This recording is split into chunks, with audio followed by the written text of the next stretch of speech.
There are players who step up their game when the pressure is on and the playoffs begin. They show their true value and give it their all.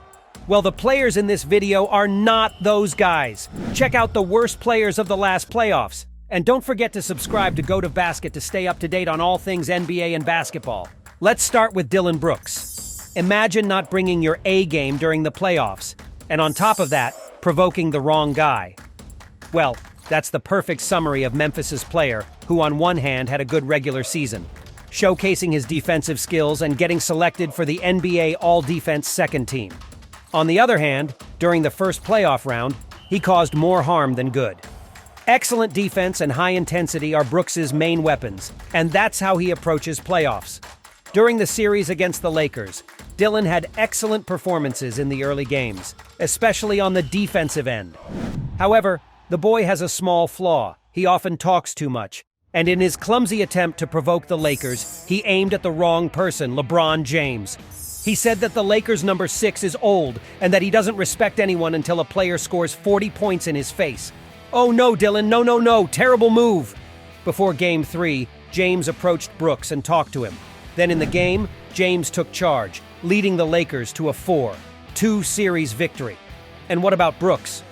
Well, after running his mouth, he shot 31% from the field and 23% from the three-point line, one of the worst shooting performances in NBA history. Oh boy, trash talking is an art, and not everyone's cut out for it. Well, if you win the MVP and claim to be the best player in the world, or to have the technical qualities of Michael Jordan and Kobe in Shaq's body, at the very least you're expected to lead your team to the title. But no, Joel Embiid has completely disappointed the expectations during these playoffs. The league MVP failed to have a significant impact on the game for the Sixers. In fact, his performances were often a problem for Doc Rivers' team. Embiid practically disappeared during these playoffs. The center of Philadelphia had an exceptional regular season, averaging 33 points per game, shooting 33% from three and 55% from the field. Incredible numbers.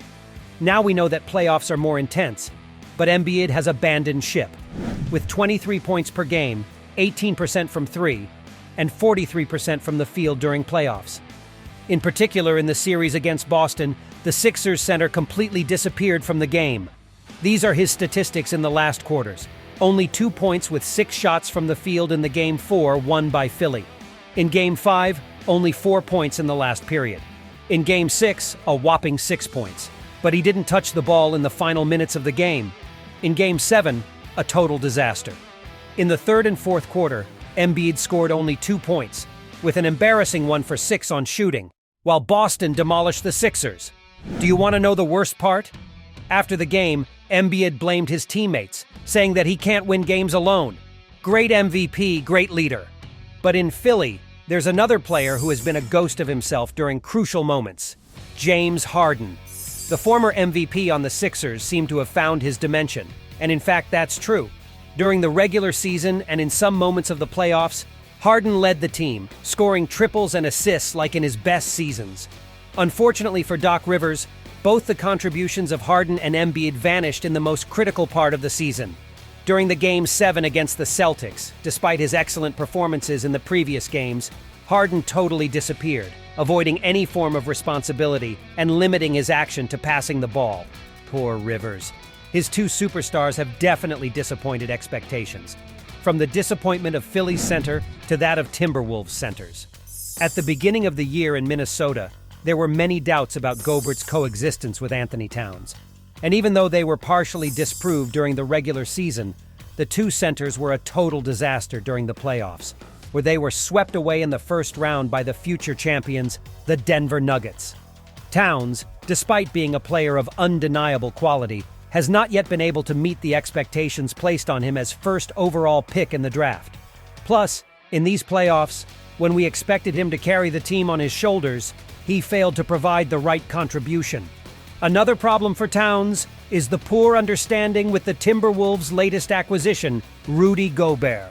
The Frenchman arrived with the belief that he could have a great season, but he has greatly disappointed everyone. His performances were subpar, but most importantly, the lack of chemistry in the game system made Gobert a real puzzle.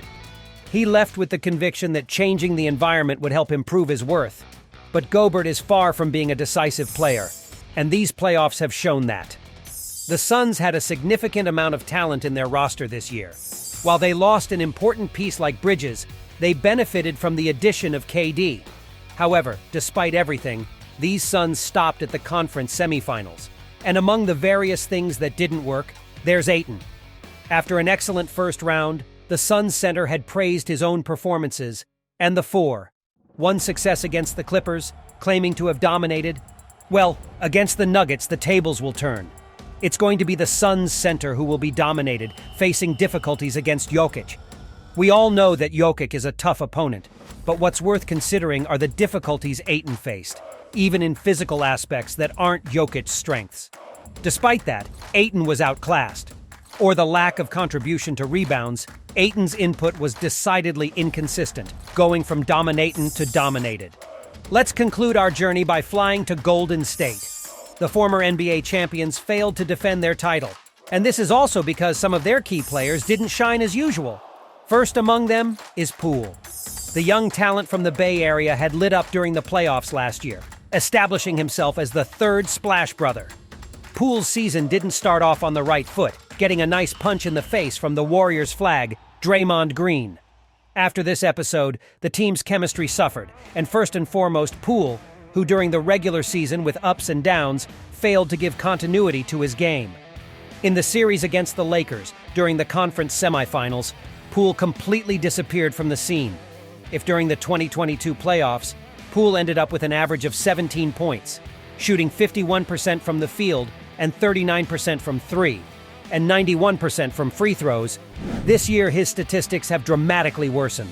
Only 10 points on average, 34% from the field, 25% from three, and 76% from free throws.